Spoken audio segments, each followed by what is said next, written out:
어, 여러분 안녕하십니까. 저는 부산 영화의 전당의 대표이사 직을 맡고 있는 방추성이라고 합니다.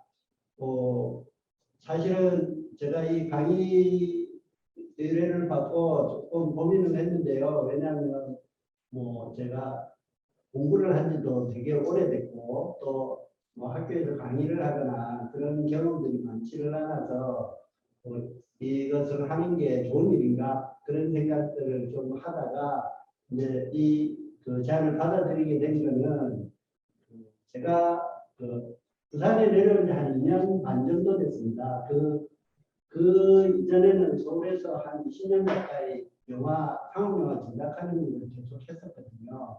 근데 부산 시민들이 전부 자랑하는 영화도시 부산에 내려와서 정말 영화에 대한 인프라나 환경들이나 또 아니면 시정부 차원에서의 어떤 투자들 이런 것들이 많이 되고 있는데도 불구하고 조금 영화도시라고 하기에는 정말 부족한 것이 있다라는 개인적인 어떤 아쉬움 그런 것들이 너무 있었고 그럼에도 불구하고 제가 이제 일하는 곳은 영화의 전당이라는 어떤 문화기관 극장하고 공연장을 가진 그리고 부산국제영화제하고 관련되어 있는 그런 기관에서 일을 하다 보니까 그 부분에 대해서 실제로 이제 영화 인더스트리 산업 쪽에서 종사하시는 분들하고의 어떤 조율 없이 그런 이야기들을 하는 것들에 대한 조심스러움 이런 것들 때문에 또 그런 제가 느끼던 아쉬움이나 이런 것들을 좀 공개적으로는 잘 이야기 못했던 것 같아요. 그래서 오늘 짧은 시간이지만 영화도시 부산에서 영화를 만든다라는 것은 도대체 어떤 것이고 왜 영화도시 부산에서 영화가 만들어지지 않고 있을까? 그리고 어떻게 하면 그런 영화를 만들 수 있나 이런 것들에 대해서 좀 이야기를 해보려고 합니다. 근데 아마 기존에 저도 부산에 내려와서 그 영화 산업하고 관련된 포럼이나 이런 데 많이 참석을 해봤는데요. 기존에 부산에서 영화에 종사하시는 분들의 생각하고는 조금 다른 부분들이 많이 있을 것 같아서 이것도 하나의 평생 이제 영화 산업에서 살아온 한 사람의 의견 정도로 생각해 주시면 좋을 것 같습니다. 지금 이제 오늘도 사실은 무수강생이라고 해야 되겠네요. 네, 무관중으로 이제 저 강의를 하게 됐는데 팬데믹이 우리가 예상했던 것보다 훨씬 더 오래 가고 있습니다. 네, 그 백신 접종률이 점점 높아지고 가고 있는데도 우리보다 훨씬 더 접종률이 높은 나라에서도 오히려 확진자들이 늘는 그런 경향을 보이고 있는데 그것 때문에 극장 관객 수는 완전히 줄어들었고 만들어진 영화들도 개봉을 못하고 있고 바야흐로 OTT라고 불리는 넷플릭스, 왓챠 같은 그런 이제 인터넷 스트리밍 매체들이 이제 활개를 치는 시대가 급격한 속도로 오게 됐는데요. 사실은 이런 식의 영화를 소비하는 구조로 가는 방향 자체는 이미 결정돼 있었고 그쪽으로 가고 있었습니다. 우리 뒤에서. 근데 팬데믹이 그거를 되게 빠른 속도로 가속화시켰다라고 볼 수 있고 그 가속화 때문에 이제 피해를 보는 특징들이 생기게 되었죠. 그래서 사람들이 극장 중심의 이 영화 산업 구조가 조금만 향해 가고 있는 것이 아닌가 이런 우려들도 하고 있고요.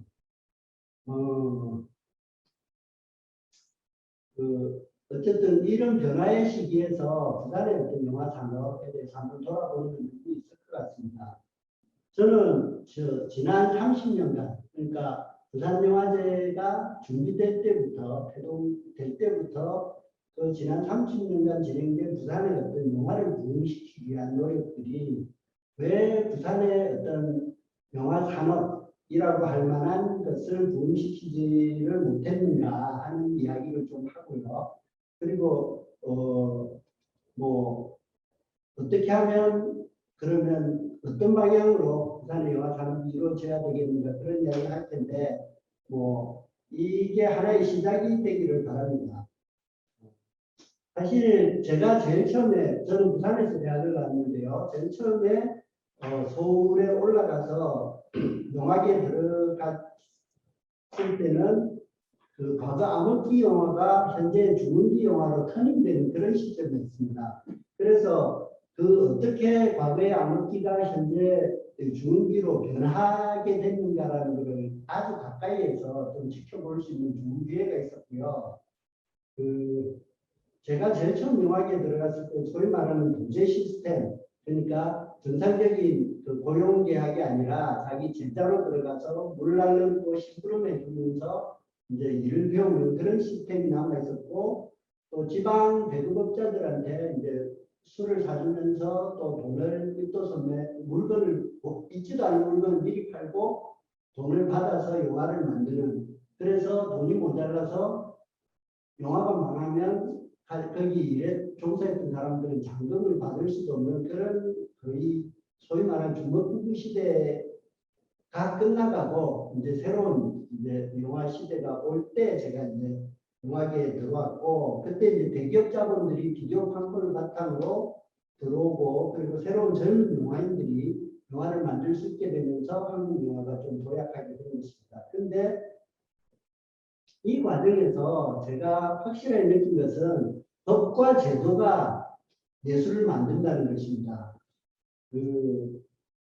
사실 한국 영화는 1960년대만 해도 아시아 시장을 호령했는데 그게 갑자기 암흑기로 접어들었습니다. 그 가장 큰 이유는 박정희 군사정권이 만든 영화법 때문인데요.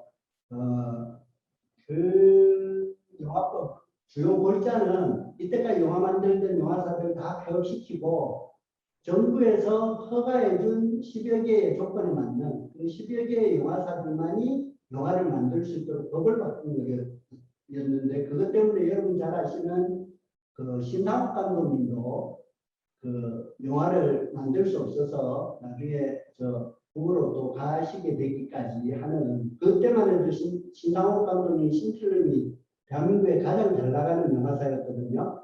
근데 뭐 세트장이 없다 이런 핑계들로 영화를 못 만들게 되는 그런 일까지 있었습니다.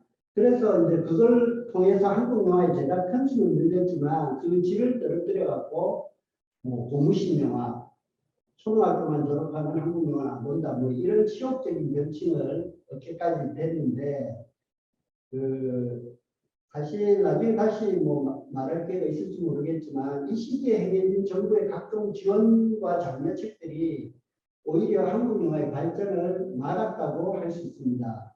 그런 사실만 봐도 법과 정책이 예술이 무너지는 데 얼마나 중요한 요소인가 하는 것을 잘 보여준다고 하겠습니다.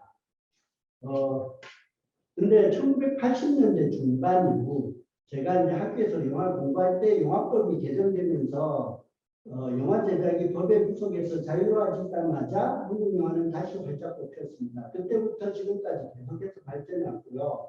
정부는 산업의 규제를 푸는 데서 시작해서 자본을 지원하고 또 영화 산업의 법과 제도를 개혁해 왔고, 또 그 노력들이 이제 오늘날에 한국 영화를 만들게 된 것이기 때문에 법과 제도의 변화가 한 산업에 어떤 영향을 미치는가를 저는 처음부터 이제 봐왔다고 할 수 있습니다. 그 결과 한국 영화는 봉준호 같은 세계적인 감독을 만들었고 또 깐나우 아카데미에서 수상하는 것을 가능하게 됐습니다. 물론 뭐 잘 할 수 없다면 규제하지 않고 가만히 두는 것도 50점은 할 수 있을 것 같습니다. 근데 보다 적극적인 정책으로 예술과 산업을 발전시키는 것이야말로 정치가 정말 해야 될 일이 아닌가 싶습니다. 뭐 여러분들 중에 뭐 행정이나 정책을 공부하는 분이 계실지도 모르겠지만 제 생각에는 정책은 반드시 그 분야의 전문가가 정책을 공부해서 나와야 한다고 생각합니다. 정책만을 배운 사람이 어떤 특정 분야, 특히 예술과 같은 그런 분야를 이야기하는 것은 너무 어렵기 때문입니다. 제가 모두의 부산영화사를 이야기를 하면서 정책 이야기를 많이 하는 것은 부산에서 상업영화 제작을 가능하게 하는 것도 역시 올바른 어떤 제도와 정책을 선택하는 것이라고 제가 생각하기 때문입니다. 어, 사실 일반인들의 부산이 영화 산업도시로 알려지게 된 것은 1996년에 부산국제영화제가 야심차게 출발하고 또 해를 거듭하면서 큰 성공을 거두게 된 것이 제일 큰 이유로 알려져 있습니다. 하지만 사실 뭐 부산은 옛날부터 제작, 상영, 비평 등에서 뿌리 깊은 영화 도시로서의 전통을 이미 가지고 있었습니다. 그래서 최초가 많은 도시 부산이라고 제가 늘 부르는데요. 뭐 몇 가지 예를 들면 뭐 최초의 영화 제작사가 만들어진 곳도 부산이고 최초의 영화 평론가 협회가 만들어진 것도 부산이고 우리나라 최초의 영상위원회가 만들어진 것도 부산입니다. 그리고 아시아 최초의 유네스코 영화 창의도시도 부산이 처음이고요.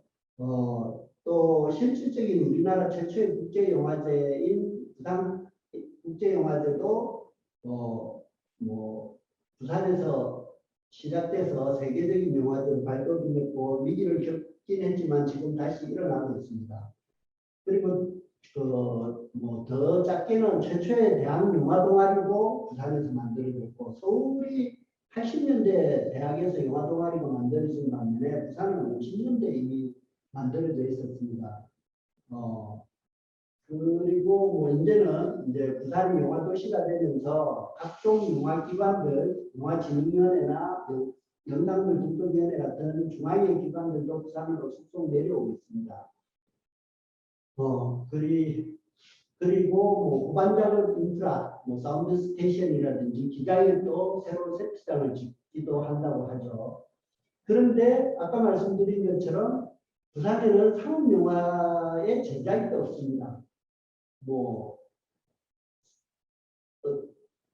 사실 우리가 뭐 부산의 영화 산업이라고 할 때 부산에서 만들어지는 영화가 없다라고 이야기할 수는 없겠지만 편의상 정상적으로 이제 전국 극장에서 개봉하는 그런 30편 내지 40편 연간 만들어지는 영화들을 대상으로 하면 부산의 영화 제작 편수는 0이라고 할 수 있습니다. 물론 그 타도시도 마찬가지죠.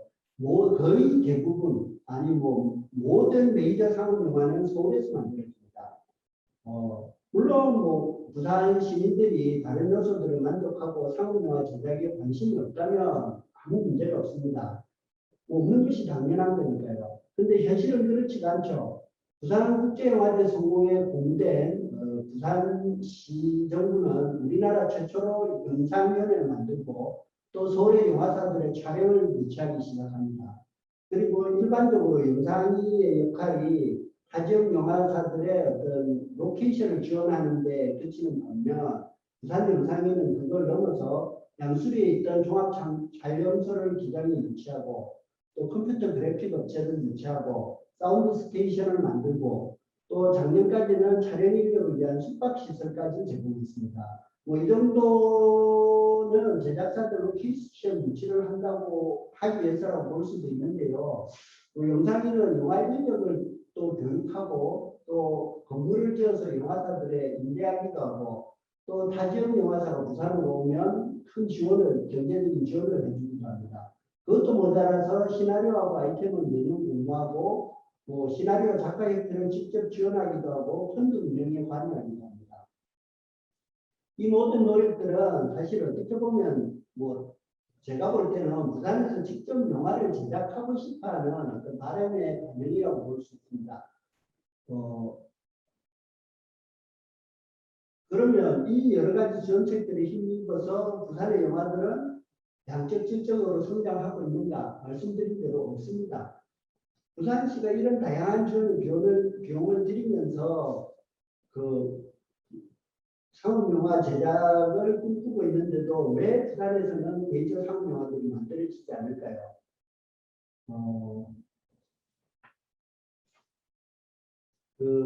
저는 사실은 뭔가 조금 방향이 잘못됐다라는 생각을 처음 내려왔을 때부터 했습니다. 제가 처음 내려왔을 때 영화산업도시 부산을 만들기 위한 어떤 포럼에 참석한 적이 있는데 거기 부산의 영화인들, 교수들, 기관장들, 학생들, 시민단체들에 속한 사람들이 많이 참석했습니다. 하지만 그 중에서는 어떤 사람도 부산의 메이저 상업 영화가 들어와서 제작되고 발전해야 되는 것들의 어떤 방법론이나 이유를 이야기하는 사람은 없었습니다. 다 자기가 속한 집단의 이해관계와 관련된 공적 자금의 배분에만 관심을 가지고 있었던 거죠.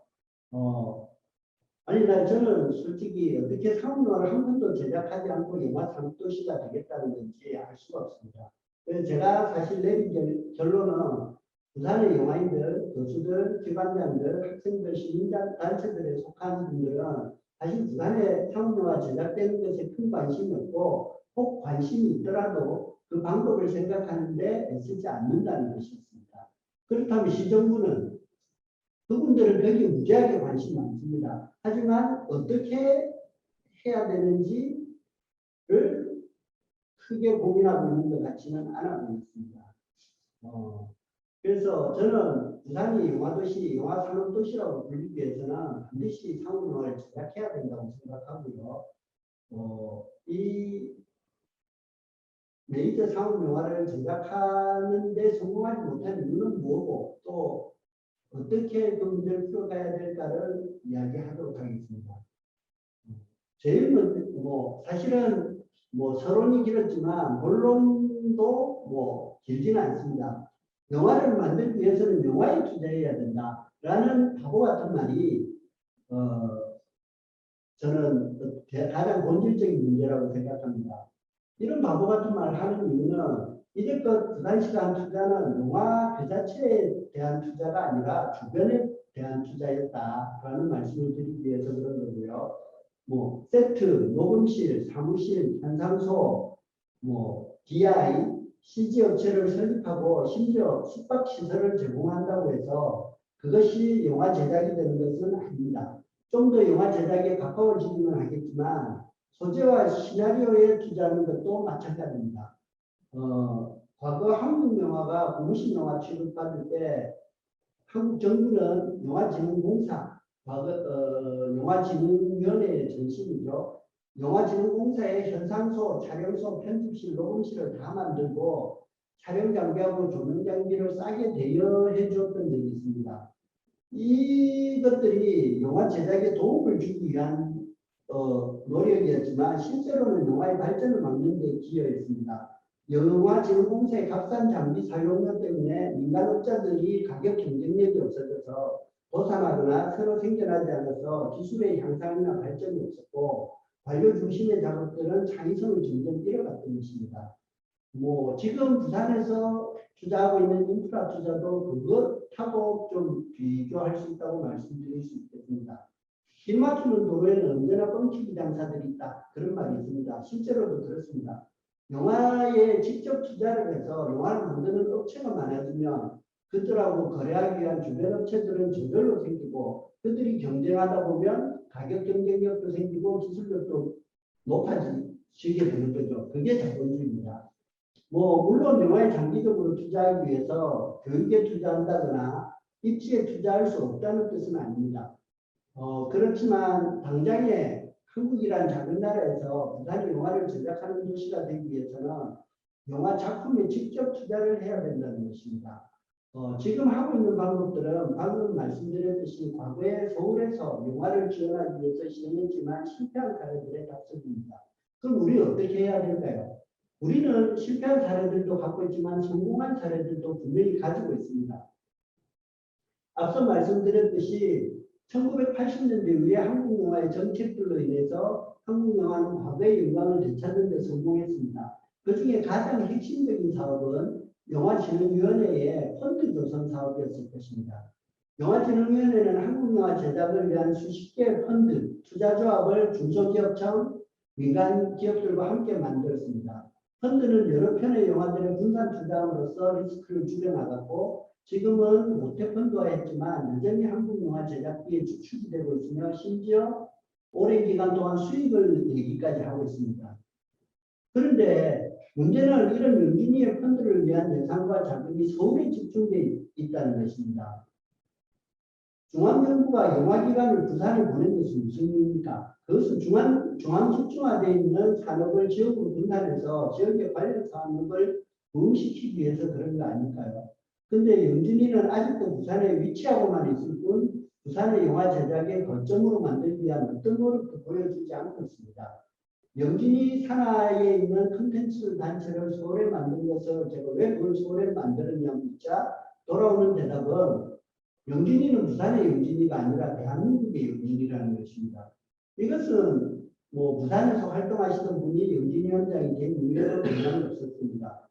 그러면 왜 영화기관을 부산으로 옮긴 겁니까? 그럴 아무런 이유가 없었던 것이죠. 영진이가 부산에 있는 것은 영화 산업의 중심을 부산으로 옮기기 위해서이고 영진이는 능히 그것을 할 수 있습니다. 정부와 영진이, 부산시가 힘을 모아서 민간 기업을 부산으로 옮길 수는 없지만 그들이 투자하는 펀드를 부산으로 오게 할 수는 있습니다. 영화 펀드를 부산으로 옮기면 그 펀드에서 투자하는 영화들이 부산으로 올 것이고 또 새로운 펀드를 부산에 만들면 그 펀드에 자금을 조달받기 위해서 영화들이 부산으로 올 것입니다. 그것이 영진이가 부산에 존재하는 가장 큰 이유라고 저는 생각합니다. 제가 사석에서 조심스럽게 이런 이야기를 사실 이런 이야기 하기 어렵습니다. 왜냐하면 여러 가지 이해관계가 얽혀있기 때문이죠. 제가 조심스럽게 이렇게 이야기하면 부산 사람 반응 두 가지입니다. 첫째는 그 돈을 누가 다 되냐라는 것이고 둘째는 그 돈이 있다고 하더라도 부산에서 그 돈으로 영화를 만들 만한 제작사와 감독 배우들이 있냐는 것입니다. 이 두 가지 질문은 둘 다 부산의 지역대 타성하고 관련이 있다고 저는 생각합니다. 저도 부산 사람이지만 부산 사람들이 갖고 있는 착각이 하나 있습니다. 그것은 자기들이 외지 사람들에 대해 배타적이지 않다고 생각하고 그 이유가 부산이 외지인들이 늘 드나들었던 항구 도시였던 데서 기인한다는 것입니다. 그러나 저는 부산 사람들이 자신들이 인식 못하는 지역 배타성을 많이 가지고 있다고 생각합니다. 그들이 만드는 정책에는 언제나 부산형이라는 수식어가 앞에 붙어 있고 그들의 독립영화제는 메이드 인 부산 독립영화제입니다. 부산이 영화 제작 도시가 되고 이 작은 나라에서 서울을 이기는 영화 도시가 되려면 우리나라 아니 전 세계에서 영화를 제일 잘 만드는 사람들을 데려와야 합니다. 그들이 이곳에 와서 영화를 만들고 이곳에서 성공하고 이곳에서 정착하고 부진들을 양성하고 그들하고 같이 작업하기 위해서 경쟁적으로 업체들이 여기 생겨나야 하는 것입니다. 그래 그들이 부산에 와서 부산 사람이 되어야지 부산이 성공하는 것이지 단지 지금 현재 부산 인력만으로 지금 잘하고 있는 것보다 더 뛰어난 어떤 것들을 만들겠다라고 하는 것은 저는 꿈이라고 생각합니다. 마치 그 부산국제영화제를 보기 위해서 이곳에 왔던 서울에, 중국에, 동남아의 전 세계의 사람들이 그 영화제를 성공시켰던 것하고 마찬가지라고 생각할 수 있습니다. 그리고 그들을 유혹하기 위해서 조성해야 하는 펀드도 마찬가지로 부산시의 재정과 부산시 기업의 재정에 국한돼서는 안 된다고 생각합니다. 아까 말씀드린 대로 영화진흥위원회가 부산에 와 있는 이상 과거에 서울이 그랬듯이 정부의 재정이 부산을 영화도시로 만드는 데 투입되어야 하고 전 국가적인 기업들의 투자가 이루어져야 한다고 생각합니다. 그리고 그것을 넘어서서 해외 자본들을 유치하기 위한 노력들도 반드시 필요할 거라고 생각합니다. 그것이야말로 진정한 글로컬 도시, 부산이 되는 길이라고 저는 믿습니다. 사실 부산에서 성공적으로 서울보다 더 큰 규모로 성공적으로 독립영화 인프라를 만들고 또 훌륭한 작품들을 만들어 가시는 어려운 환경 속에서도 만들어 가시는 분들 그리고 각 분야에서 평론이면 평론 또 제작이면 제작, 교육이면 교육 각 분야에서 부산 영화의 발전을 위해서 힘쓰고 애쓰시는 분들을 제가 산업이 제일 중요하다 이렇게 이야기하는 것으로 평가할 생각은 조금도 없습니다. 그렇지만 부산에서 지금까지 성공적으로 수행해온 역할들은 지금대로 혹은 지금 이상으로 더 성공적으로 수행을 하고 부산의 영화 정말로 진정한 영화 산업 그리고 우리가 흔히 일반인들이 영화 산업이라고 이야기하는 메이저 영화 인더스트리를 세우는 것은 앞으로의 부산 영화 발전을 위해서 그리고 부산 영화의 미래를 위해서 무엇보다도 중요한 일이라고 생각합니다. 사실 영화는 예술이기도 하지만 뭐 다른 모든 예술들도 마찬가지겠지만 특히 더 영화는 예술이기도 하지만 하나의 산업입니다. 그 영화 산업은 또 그것보다 훨씬 더 다른 산업들의 모태가 되고 있죠. 그 영화 산업의 성공 그리고 그 영화 산업의 성공으로 인한 어떤 자본의 확립이 이루어지는 것이 뭐 예술로서의 영화든 아니면 전 모든 분야에서의 부산 영화를 발전시키는 또 중요한 어떤 터닝 포인트가 될 수 있을 거라고 저는 확신합니다.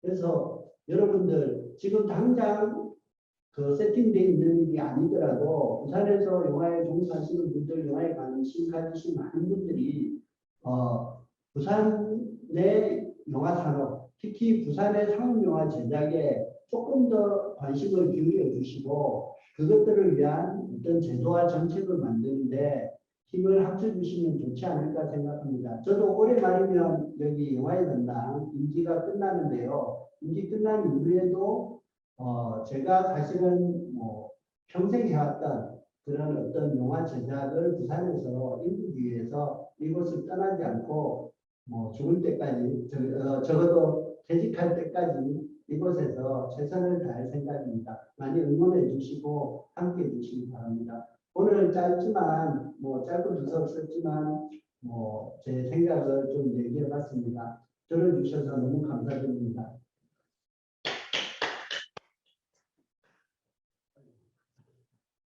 그래도 강의를 했었으니까 저도 한번 궁금해서 한 가지 질문을 좀. 네. 제가 봐도 상업영화를 해야 네. 정부에서 자율이 좀 떨어지기 때문에 상업영화가 만들어지게 제일 중요한 게 펀드라고 말했잖아요. 그 펀드를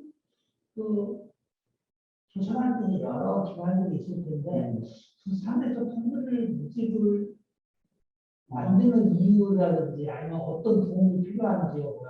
그다음에 펀드가 이제 만들어졌다고 하면 또 만약에 두 번째로 그 부산 상업영화 만들 우선순위가 뭐라고 생각하세요? 예. 그 사실은 부산에 두 개의 펀드가 만들어졌던 걸로 알고 있습니다. 200억짜리, 100억짜리 하나, 200억짜리 하나 이렇게 두 개의 펀드가 만들어졌던 걸로 알고 있는데요. 사실은 그 펀드의 속성은 리스크 해칭에 있습니다. 리스크 분산이 있기 때문에 보통 한 펀드가 한 영화에 10%에서 15% 이상 투자를 하지 않습니다. 그런데 부산의 두 개의 펀드에서 만약에 부산에 있는 두 개의 서브 펀드를 투자받기 위해서 부산까지 내려오는 영화사들은 일단 없을 거고 부산에 존재하는 영화사들이 그 펀드에 투자를 받도록 이제 오케이를 받았다고 해도 전체 15%에서 뭐 20%, 30% 이 정도 제작비밖에 못 구하게 되는 거죠. 그런 이유로. 그럼 나머지 70%를 구하기 위해서는 또다시 서울로 올라가야 된다는 문제가 있고요. 그래서 그렇게 하려면 그럼 대규모 펀드가 필요한데 아니면 10개에서 20개의 펀드가 필요하고 그 펀드를 운영하는 창투사들과 그 다음에 그 펀드에 돈을 가지고 투자하는 대구사들이 필요한데 그 모든 것들을 부산에 할 수 있느냐 무슨 돈으로 할 수 있느냐 이제 이런 부분인데 그건 뭐 여러 가지 사실은 논의를 해봐야 되는 부분들이 있겠지만 저는 영진이가 아까 말씀드린 것처럼 영화진흥위원회가 부산에 내려온 것은 내려와 놓고 우리는 뭐 대한민국의 영진이니까 뭐 그라고 하는 것은 이치에 맞지 않다고 생각합니다. 영진이가 실제로 뭐 자금의 소스가 정부든 유기천이든 영진이가 그 목적 펀드에 투자하기 위한 자금들을 관리하고 있고요. 그 펀드를 부산에 만들기만, 그러니까 부산으로 이동하기만 하면 그 펀드에서 그리고 부산에 와서 지금 영진이의 제일 문제는 어떤 회의를 하기 위해서 영진이 직원들, 부산에 살고 있는 영진이 직원들이 서울로 올라갑니다.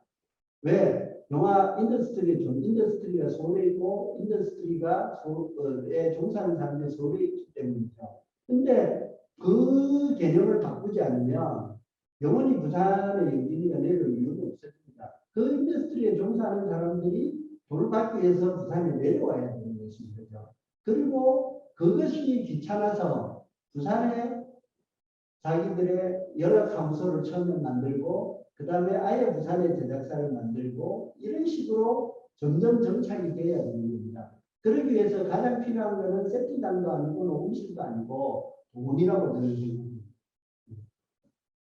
제가 보고 정부 투자 뭐 펀드를 좀 규모를 가지고 하는 게 중요해요. 전 대부분 정한 안 되겠네 했더니 내가 그 10% 펀드 해지를 해야 되니까 네네, 뭐 그렇습니다. 20%, 20억만 하니까 네. 그래가지고 왜냐하면 펀드가 영화 한 편 만들고, 왜냐하면 영화는 매몰 비용이 엄청 크거든요. 만들어 그 망해버리면 문 닫아야 되는데, 예. 그래서 한 20개, 1000억 정도가 있으면 200억짜리 펀드 한 20개 만들 수 있습니다. 200억짜리 펀드 한 10개를 만들 수 있습니다. 그러면 이제 50% 정도 이제 정부 자금, 중기청 돈이나 그렇게 되고 50% 정도 이제 민간 자금을 해서 이제 그런 부분들이 있는 것이죠. 그 민간 자본의 일부에 이제 예를 들어서 부산 기업이 뭐 일부 출자를 한다든가 그런 식으로 돼야지 부산에서 기업들 보고 영화 만드는데 1,000억 낼 기업이 어디 있겠습니까? 그러니까